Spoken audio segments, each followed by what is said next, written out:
Dame la alforria o revelo tus secretos. Sala de jantar de Facenda Santa Elena estaba silenciosa en tarde del 12 de marzo de 1885, 3 años antes de Lei Áurea. Coronel Antonio Rodríguez de Carvalho, 62 años, propietario de una de mayores facendas de café de Valle do Paraíba Paulista, almorzaba solo mientras revisaba documentos de venta de escravos, preparación para tráfico interprovincial que aún era lucrativo en años finales de esclavitud. Pasos firmes ecoaron por corredor. Puerta se abrió bruscamente sin permiso.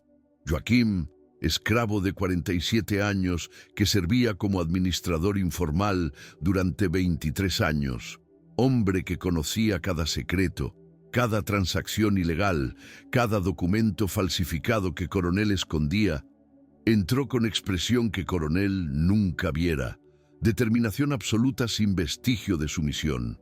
Joaquim no esperó protocolo. Caminó directamente hasta mesa donde Coronel sentaba.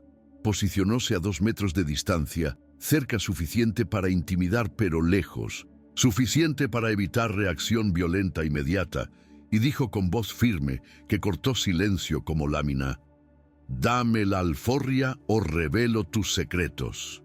Coronel congeló. Tenedor paró en aire, boca entreabierta, ojos fijos en Joaquim con mezcla de incredulidad y miedo creciente. Pero Joaquim continuó. Cada palabra amenaza calibrada perfectamente. Sé todo. Sé sobre 47 esclavos que vendiste ilegalmente después de Lei do Ventre Libre, violando prohibición de separar familias. Sé sobre documentos falsificados para ocultar edad de niños vendidos. Sé sobre soborno de 15 contos que pagaste a inspector provincial en 1882. Y continuó revelando cada crimen. Sé sobre 3 esclavos libertos que registraste como muertos, pero vendiste secretamente para Minas Gerais en 1883. Tengo copias de todos recibos. Tengo nombres de compradores. Tengo fechas exactas. Y tengo contactos con abolicionistas en São Paulo que publicarían todo en periódicos si yo no recibiera carta de alforria hoy, firmada y registrada en cartorio hasta 6 de tarde. Silencio que siguió fue absoluto. Coronel palideció. No de rabia, sino de terror puro de hombre que percibe que todo que construyó durante 40 años puede desmoronarse en horas. Era chantaje calculada ejecutada por esclavo que durante 2 décadas había acumulado evidencias de cada violación legal que Coronel cometiera, esperando momento exacto cuando conocimiento se tornaría arma. Para comprender cómo Joaquim llegó a punto de chantajear, Coronel, debemos retroceder 23 años, hasta 1862, cuando tenía 24 años y fue transferido de plantaciones para posición de administrador informal, función que esclavos letrados ocasionalmente ocupaban en facendas grandes. Durante 2 décadas, Joaquim se tornó indispensable. Supervisaba a otros esclavos, negociaba con compradores de café, mantenía registros detallados y ejecutaba órdenes ilegales, pero lucrativas. Después de Lei do Ventre Libre de 1871, varias prácticas esclavistas se tornaron ilegales, pero continuaron secretamente. Venta de esclavos separando familias, venta de niños menores de 12 años, falsificando edades, tráfico interprovincial clandestino, venta de esclavos libertos registrados como muertos. Joaquim ejecutaba todas esas transacciones para Coronel, falsificaba documentos, sobornaba inspectores, mantenía contabilidad dupla, mostrando conformidad oficial, pero transacciones reales y legales.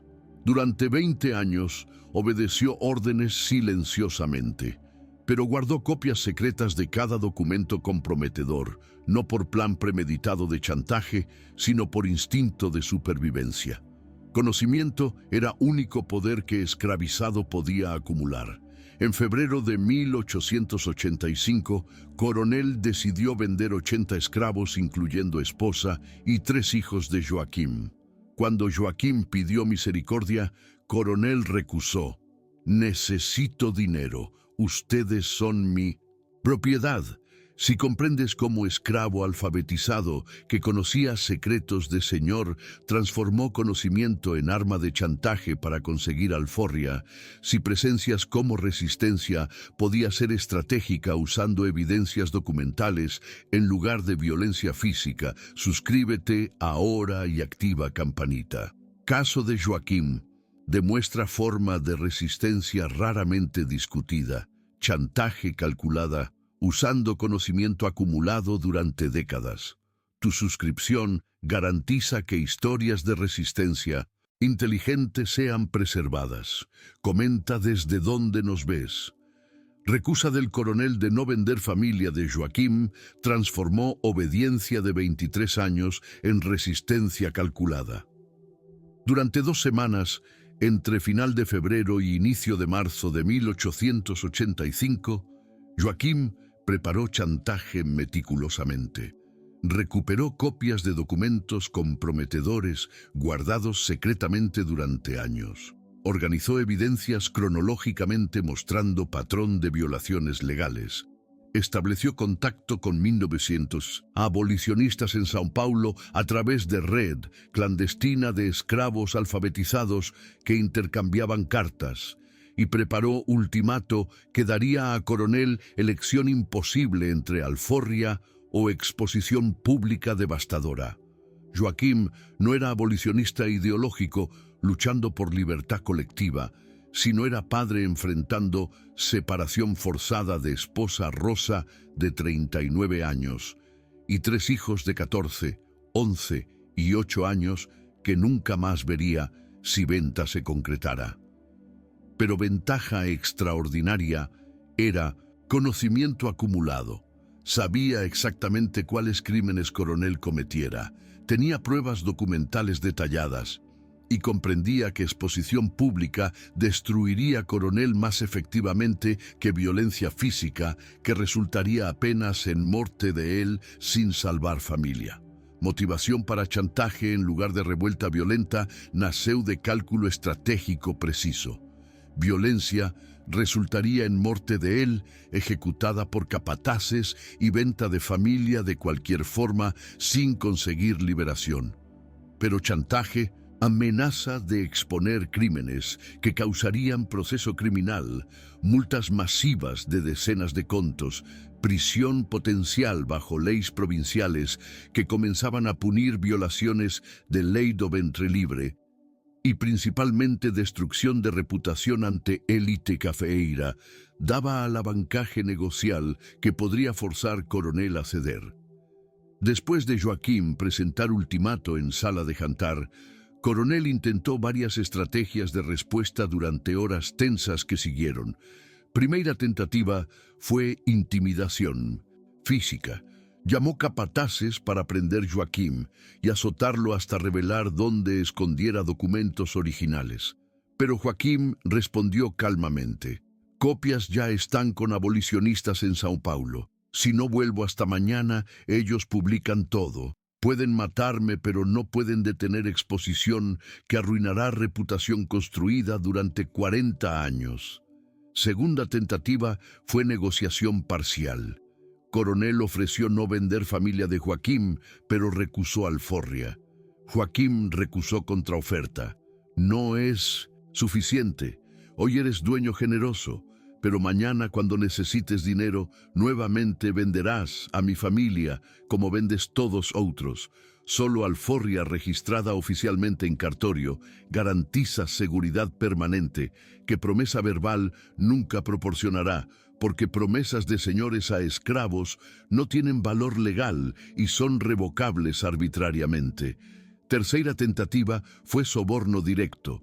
Coronel ofreció 500.000 reis, valor substancial equivalente a precio de esclavo especializado, para que Joaquim desistiera de chantaje y entregara documentos comprometedores. Joaquim recusó. No quiero tu dinero que siempre puede ser revocado o robado. Quiero libertad que tú nunca darías voluntariamente. Libertad que sistema niega sistemáticamente, pero que ahora soy forzado a tomar mediante única arma que tengo, que es conocimiento de tus crímenes acumulado durante 23 años de servicio. Cuarta tentativa fue apelo emocional calculado. Coronel argumentó que Joaquim debía lealtad después de 1970. 23 años de tratamiento privilegiado comparado con esclavos de campo. Argumentó que posición de administrador era favor que merecía gratitud. Joaquim respondió con amargura devastadora. Lealtad. Yo ejecuté tus crímenes durante 23 años. Falsifiqué documentos separando familias. Mentí sobre edades de niños vendidos. Soborné inspectores. Hice todo porque no tenía opción. Y ahora hablas de lealtad cuando planeas vender a mi esposa y mis hijos. Tu lealtad es conveniente solo cuando te beneficia. Negociación continuó durante 6 horas, entre mediodía cuando Joaquim entrara en sala y 6 de tarde que era deadline establecido. Coronel intentó ganar tiempo sugiriendo que necesitaba días para preparar documentos de alforria, pero Joaquim sabía que de ley era estrategia para organizar venganza o para esconder evidencias adicionales. Cartorio está a 2 kilómetros. Registro de alforria lleva 30 minutos. Tienes hasta 6 de tarde o abolicionistas reciben instrucción de publicar. Todo mañana en periódicos que alcanzarán toda provincia. Finalmente, a las 5:30 de tarde, 90 minutos antes de deadline, Coronel cedió completamente. Firmó cartas de alforria para Joaquim, esposa Rosa y 3 hijos con edades de 14, 11 y 8 años. Montó caballo personalmente y cabalgó hasta Cartorio de Guaratinguetá, llevando documentos para registro oficial antes de 6 de tarde. Registro que era irreversible bajo ley provincial, garantizando que alforrias no podrían ser revocadas posteriormente mediante alegación de fraude o coerción. Joaquim recibió cartas de alforria registradas oficialmente a las 5:52 de tarde del 12 de marzo de 1885. Pero cuando Coronel exigió devolución de documentos comprometedores como parte de acuerdo, Joaquim recusó. Copias quedan conmigo como garantía permanente si algo pasa a mí o a mi familia, si intentas venganza vendiendo otros familiares o causando daño indirecto, abolicionistas. Publican todo. Tu silencio permanente es precio de mi silencio permanente. Vivimos ahora en equilibrio de terror mutuo, donde ambos tenemos incentivo de mantener secreto. Coronel nunca se recuperó psicológicamente de chantaje que Joaquim ejecutara. Durante 3 años, entre 1885 y 1888, cuando abolición finalmente llegó, vivió con terror constante de que Joaquim expondría crímenes de cualquier forma a pesar de acuerdo de silencio mutuo. Desarrolló paranoia severa manifestada mediante insomnio crónico, recusa de recibir visitas de otros facendeiros, temiendo que conversaciones pudieran revelar vulnerabilidades y principalmente cesación completa de transacciones ilegales que durante décadas habían sido fuente significativa de lucro adicional. Paranoia se manifestaba en comportamientos que familia y empleados notaban inmediatamente. Coronel comenzó a quemar documentos antiguos sistemáticamente, destruyendo registros de transacciones de década de 1870, despidió administrador que había contratado para sustituir Joaquim, temiendo que nuevo administrador también acumularía conocimiento comprometedor, y principalmente comenzó a evitar contacto con inspectores provinciales y con autoridades locales que anteriormente sobornaba rutinariamente. Recusa de continuar prácticas ilegales causó declinio financiero porque márgenes de lucro de Facenda dependían parcialmente de capacidad de vender esclavos ilegalmente, burlando restricciones. Durante 3 años, Coronel perdió aproximadamente 120 contos de reis en lucros que habría obtenido a través de tráfico interprovincial ilegal y a través de ventas fraudulentas de niños menores de 12 años, falsificando edades, prácticas que anteriormente geraban entre 35 y 40 contos anuales. Declinio financiero fue agravado por crisis cafeeira de década de 1880, cuando precios internacionales de café cayeron debido a superprodução brasileira, combinación de factores que tornó Fazenda progresivamente menos rentable, hasta punto donde dívidas acumuladas con bancos alcanzaron niveles insustentables. Cuando abolición ocurrió en 13 de mayo de 1888, mediante Ley Áurea, Coronel, ya arruinado financieramente debido a declinio de lucros ilegales y a crisis cafeeira, y principalmente arruinado psicológicamente debido a paranoia constante y a terror de exposición, decidió vender Fazenda. Consiguió apenas 210 contos de reis, valor que era menos de 30% de valor que Fazenda habría alcanzado 5 años antes, cuando producción estaba en pico y cuando esclavos aún tenían valor de mercado como activos que podrían ser vendidos. Después de venta, Coronel mudóse para Santos, donde vivió en relativo anonimato durante 4 años, hasta muerte en 1892, a edad de 69 años.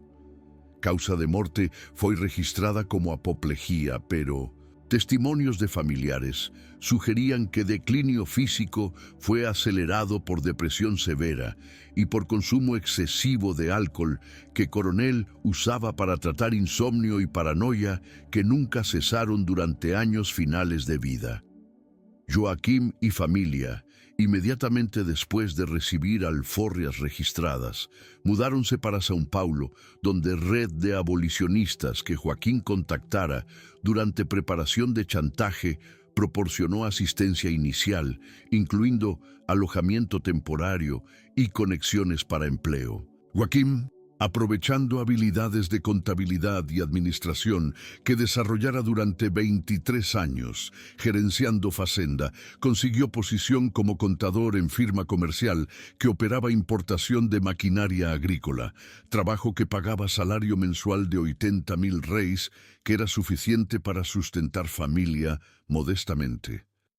Durante décadas seguintes, Joaquín trabajó en múltiples firmas comerciales, ascendiendo gradualmente hasta posición de gerente de contabilidad en 1905, cuando tenía 67 años. Vivió hasta 1918, muriendo a edad de 80 años de causas naturales relacionadas con envejecimiento. Durante últimos 20 años de vida, se tornó activista modesto en movimiento por derechos de ex-esclavizados, participando en asociaciones que exigían reparaciones y que luchaban contra discriminación laboral, que limitaba oportunidades para negros libertos en mercado de trabajo urbano. Esposa Rosa trabajó como costurera y posteriormente como vendedora en mercado municipal, sustentando familia durante períodos cuando Joaquim enfrentaba desempleo debido a crisis económicas. 3 hijos recibieron educación básica que era rara para hijos de ex-esclavos, y 2 de ellos consiguieron posiciones como empleados de comercio y como profesor primario, respectivamente, ascensión social modesta pero significativa, comparada con destino que habrían enfrentado si hubieran sido vendidos como esclavos en 1885.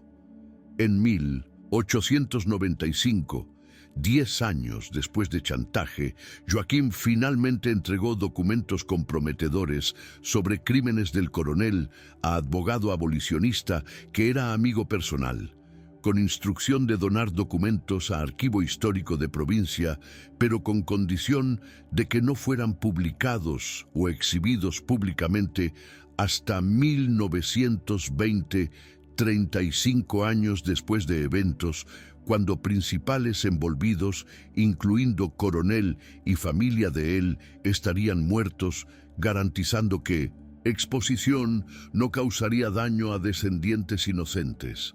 Documentos fueron descubiertos por historiadores en década de 1970 durante catalogación de archivos provinciales, confirmando existencia de chantaje de 1885 y proporcionando evidencias detalladas de prácticas ilegales que continuaron después de Ley do Ventre Libre.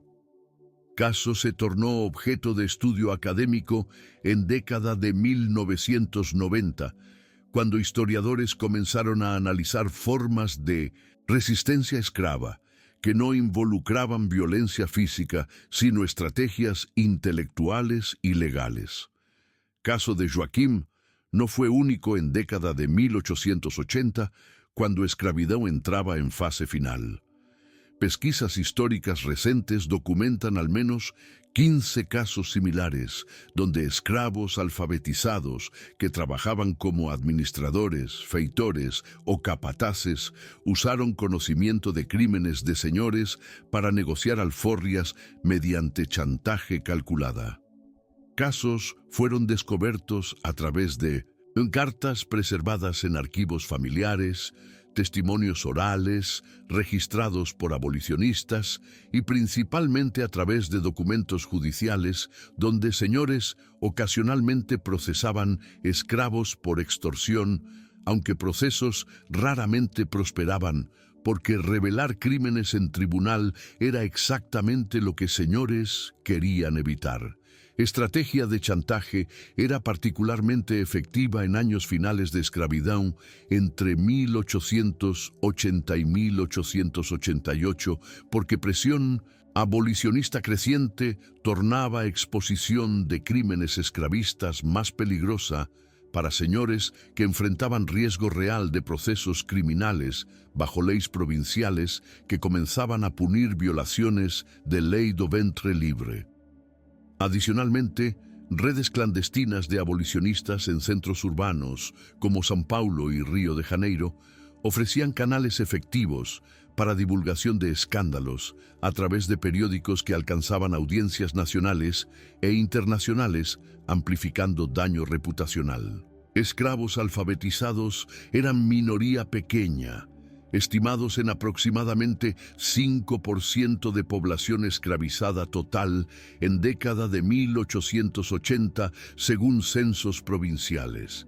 Pero aquellos que tenían acceso a documentación comprometedora poseían alavancaje extraordinaria. Señores dependían de esclavos letrados para gerenciar operaciones complejas de facendas grandes, pero dependencia creaba vulnerabilidad, porque esclavos alfabetizados podían leer, copiar y comprender implicaciones legales de documentos que señores producían rutinariamente, sin considerar que evidencias podrían ser usadas contra ellos. Sistema legal comenzaba a punir violaciones graves de Ley do Ventre Libre durante década de 1880, creando riesgo real de procesos criminales para señores. Entre 1880 y 1888, tribunales provinciales de São Paulo procesaron 113 facendeiros por violaciones que incluían venta ilegal de niños menores de 12 años, separación de familias y fraude documental. Multas alcanzaban entre 15 y 50 contos de reis, dependiendo de gravedad, y algunos casos resultaron en prisión de 6 meses hasta 2 años para señores particularmente flagrantes. Riesgo de proceso criminal combinado con daño reputacional de exposición pública tornaba chantaje estrategia viable para esclavos que poseían evidencias documentales.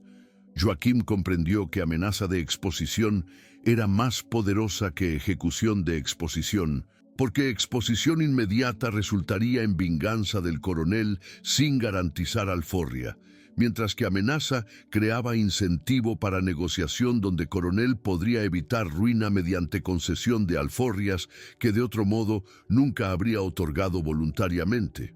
Otros casos documentados de chantaje incluyen caso de esclavo administrador llamado Sebastião en Campinas, que en 1883 negoció alforria de familia entera, amenazando revelar esquema de sobornos que señor pagaba a funcionarios municipales para evitar inspecciones de condiciones de trabajo.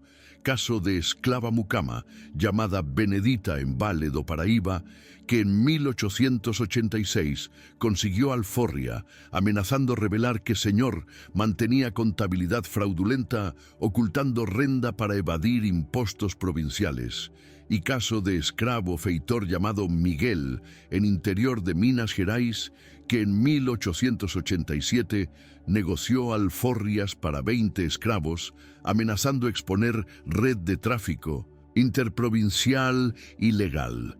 Si comprendes cómo conocimiento acumulado durante décadas de servicio se transformó en arma de resistencia, permitiendo que esclavos alfabetizados negociaran alforrias mediante chantaje calculada, si presencias como resistencia podía ser intelectual y estratégica en lugar de violenta, comparte este video con 3 personas que estudian formas de resistencia esclava, negociación durante años finales de esclavitud, o historia de cómo esclavizados transformaron vulnerabilidades de señores en oportunidades de liberación.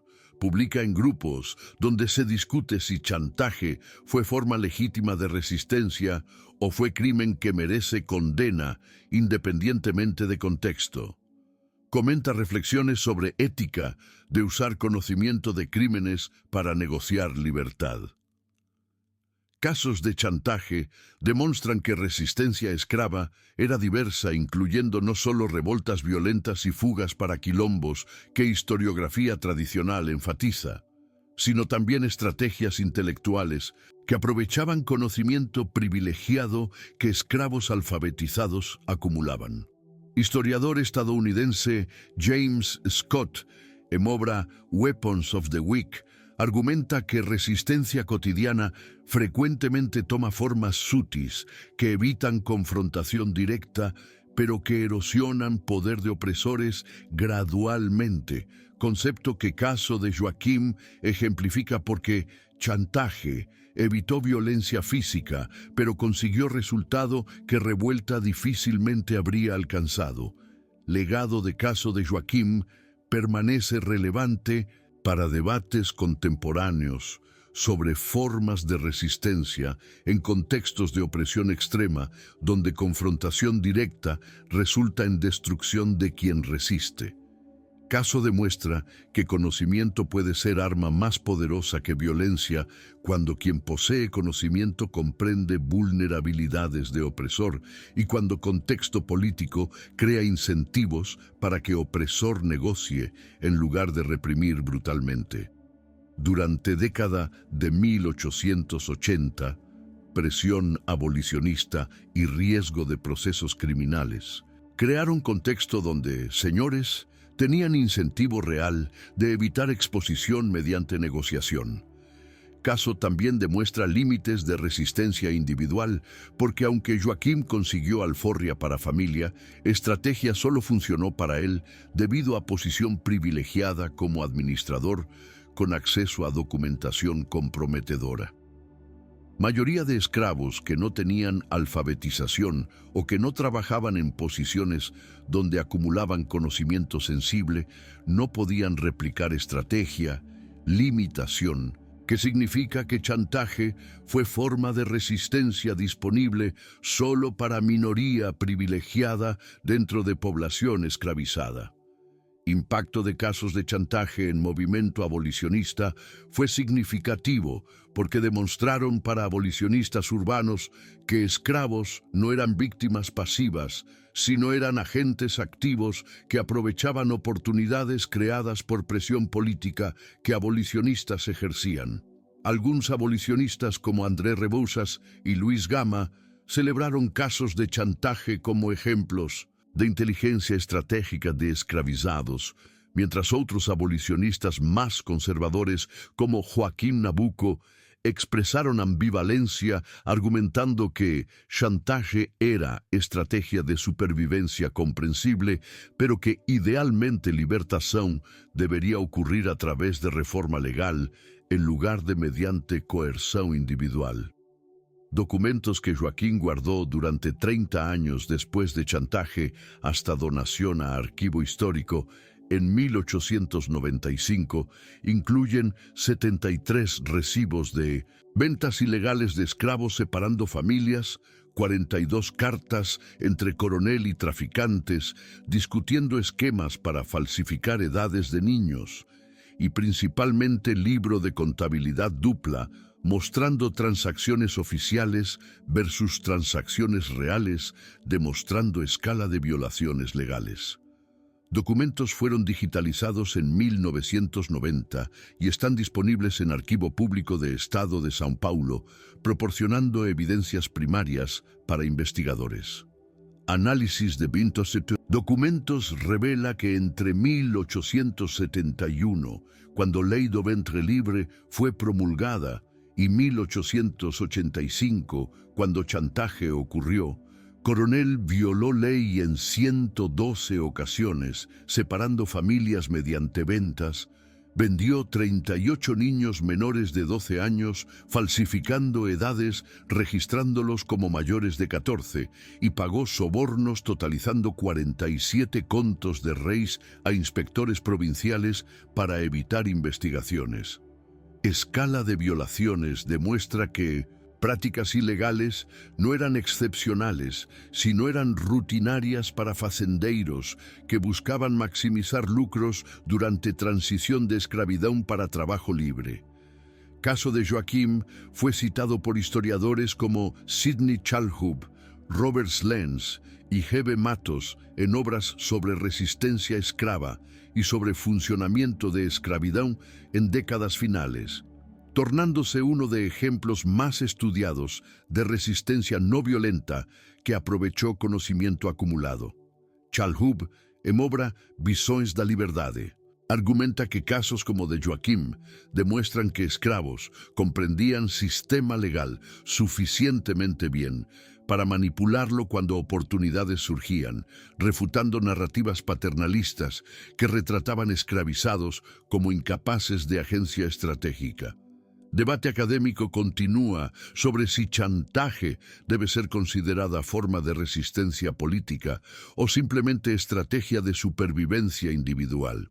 Algunos historiadores argumentan que chantaje no desafió sistema de esclavitud estructuralmente, sino apenas permitió que individuos escaparan sin liberar otros, mientras otros argumentan que acumulación de casos de chantaje contribuyó para erosión de legitimidad de sistema durante años finales, demostrando para señores que esclavos poseían poder que podía ser ejercido cuando condiciones permitían. Si has llegado hasta final de esta crónica de cómo Joaquim usó 23 años de conocimiento acumulado sobre crímenes del coronel para negociar alforria mediante chantaje que transformó evidencias documentales en arma de liberación, entonces comprendes que resistencia puede tomar formas intelectuales que son tan efectivas como resistencia violenta cuando contexto político crea vulnerabilidades que pueden ser exploradas estratégicamente. Caso demuestra que conocimiento es poder, incluso cuando quien posee conocimiento es legalmente propiedad de quien será expuesto, porque exposición pública de crímenes puede destruir reputación y fortuna más efectivamente que revuelta, que sería reprimida brutalmente.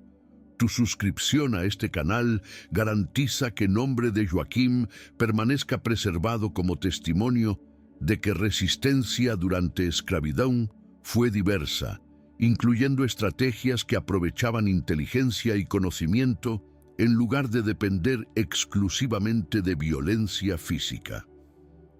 Suscríbete ahora.